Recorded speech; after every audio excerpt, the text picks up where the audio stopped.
1998 সালের মে মাস ভারতের এক ঘোষণায় হঠাৎ করেই থমকে গেল পুরো বিশ্ব। অটল বিহারী বাজপেয়ী যখন পারমাণবিক বোমার সফল পরীক্ষার ঘোষণা দিলেন, তখন সবার চোখ গিয়ে পড়ল প্রতিবেশী পাকিস্তানের দিকে। বিশ্ব স্নায়ু চাপে ভুগছিল। পাকিস্তান কি এবার আমেরিকার ভয়ে মাথা নত করবে, নাকি দক্ষিণ এশিয়ায় শুরু হবে এক সর্বনাশা পরমাণু যুদ্ধ?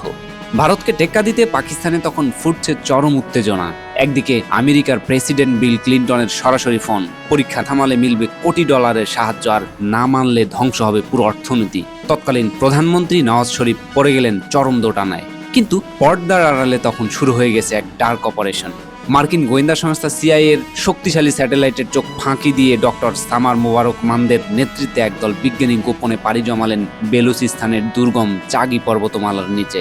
মিশন এতটাই টপ সিক্রেট ছিল যে বিজ্ঞানীরা নিজেদের পরিবারকেও ঘুণাক্ষরেও বুঝতে দেননি তারা কোথায় যাচ্ছেন। 28 মে ভোরে আমেরিকার রাডারে যখন বিপদের সংকেত ধরা পড়ল, ততক্ষণে অনেক দেরি হয়ে গেছে। চাগি পাহাড়ের বুক চিরে এক ভয়ঙ্কর বিস্ফোরণে কেঁপে উঠল মাটি। পারমাণবিক রেডিয়েশন আর উত্তাপে চোখের পলকে পুরো পাহাড়ের রং হয়ে গেল ধবধবে সাদা। পরপর 5টি পারমাণবিক বোমার সফল পরীক্ষা চালিয়ে পাকিস্তান ওয়াশিংটন আর নয়াদিল্লিকে বুঝিয়ে দিল তারা কোনোভাবেই পিছিয়ে নেই। এই ঘটনার পর আমেরিকার চরম অর্থনৈতিক নিষেধাজ্ঞার মুখে পড়ে পাকিস্তান। তবে অনেক সমরবিদের মতে সেদিনের ওই পাল্টা পরীক্ষাই মূলত ভারত পাকিস্তানের মধ্যকার সম্ভাব্য এক রক্তক্ষয়ী যুদ্ধ চিরতরে ঠেকিয়ে দিয়েছিল, বাধ্য করেছিল দুদেশকে কাশ্মীর ইস্যুতে আলোচনার টেবিলে বসতে। আপনার কি মনে হয়, সেই সময় পাকিস্তানের এই পাল্টা পারমাণবিক পরীক্ষা কি সত্যি জরুরি ছিল?